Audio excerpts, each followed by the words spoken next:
Hello, welcome to part 5 of my Godzilla Thon, Ghidorah, the Three-Headed Monster.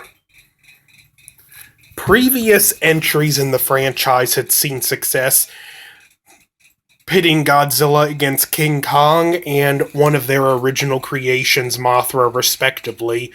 Toho had success with another original monster named Rodan. Following suit, it seemed logical Godzilla would face Rodan next. Well, yes and no. They decided to add Rodan, Mothra, and a new creation that would go on to be Godzilla's archenemy, King Ghidorah. This film is just awesome. It's great. It's the last, as in fact, I'd say the last of the Pioneer films. From this point, the Pioneer spirit is gone and they're more of a well-oiled machine that still hits a few hiccups. The plot has some pretty but likable characters. A princess that believes she's a Martian who may be her. She's prophesying and the prophecies come true. She knows everything about King Ghidorah, when Godzilla and Rodan are going to show up. A police officer who's trying to keep her safe from assassins, his sister a reporter, and her boyfriend a scientist who's studying this growing meteor that, surprise, has King Ghidorah in it. And it's just an all-around fun movie. The fight between Godzilla and Rodan is really fun and in some ways a highlight of the movie. The highlight is the final battle.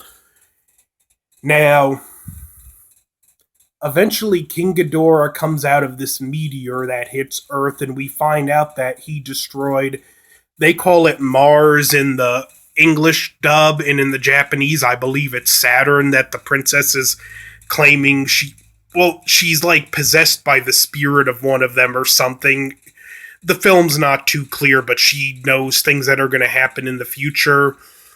She knows everything there is to know about King Ghidorah. In the Shobijin, the twin fairies are actually visiting on some kind of variety show.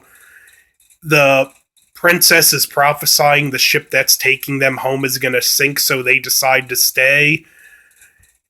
And, well, this is around the time King Ghidorah breaks loose, and there's like a government summit, and the Shobijin are guests, and they even ask, hey, Godzilla and Mothra fought, and the Mothra won.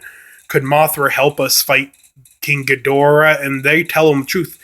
No, Mothra's just a caterpillar. He can't beat Ghidorah, but maybe if Mothra, Rodan, and Godzilla cooperate, they might stand a chance. So the government asked them to call Mothra.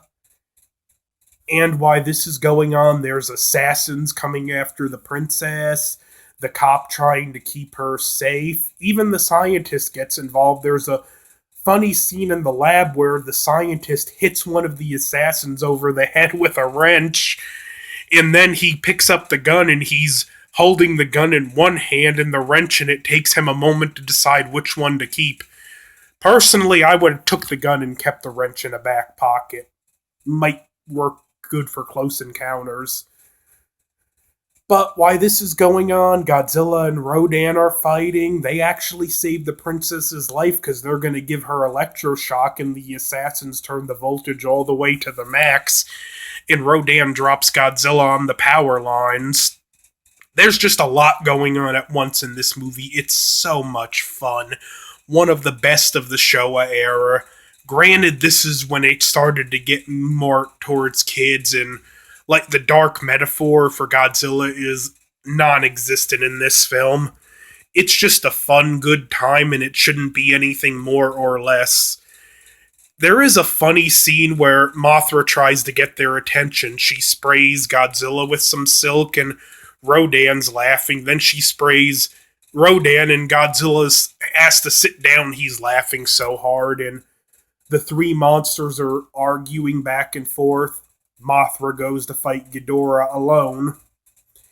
And eventually Godzilla and Rodan join. They're like, probably talking to each other like, Look, I may not like you, you may not like me, but what are the other monsters going to say to us when we tell them we let a kid fight this new one by itself?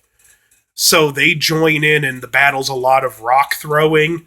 There's one great scene where Rodan gets Ghidorah to fly after him and crashes into him in high speed. It's a great fun battle. The movie's a great fun time. There's a lot of rock throwing. You name it. My biggest nitpick, Godzilla never once uses his atomic breath against King Ghidorah, but King Ghidorah is spraying his gravity beams all over the place. I will say one nice touch, even though the dark tone's gone. Ghidorah is defeated and driven away from home, but there's still cost. As one of the villagers says that his home is gone, the village they fought on got completely destroyed. The movie still ends on a high note, and even though there's those few moments of darkness, it's nothing lingering or lasting. It's just a great fun movie. The characters are kind of but still likable and enjoyable. The assassins are kind of stupid at times because there's one point where King Ghidorah creates a rock slide and it hits the car, killing all but one, and the one comes out with a gun to still kill the princess. I'm like, dude, you almost died in a landslide. There are four giant monsters in the area. Maybe you should consider a change of career. He ultimately gets killed a in a rock slide, ironically enough, after having the princess and the cop trying to protect her dead to rights, and it says a lot about how horrible of a shot this guy is, because those are shots I might have been able to make with my pistol, and he's hitting it from a distance. But one nice touch about this scene is you're still reminded of the battle going on with the kaiju because you hear their roars in the music in the background, and Akira Ikafube's good as he ever was with his soundtrack. Godzilla vs. King Ghidorah, a must see. Don't forget to like, comment, subscribe. Next, Invasion of the Astro Monster, one of my least favorites. Over and out.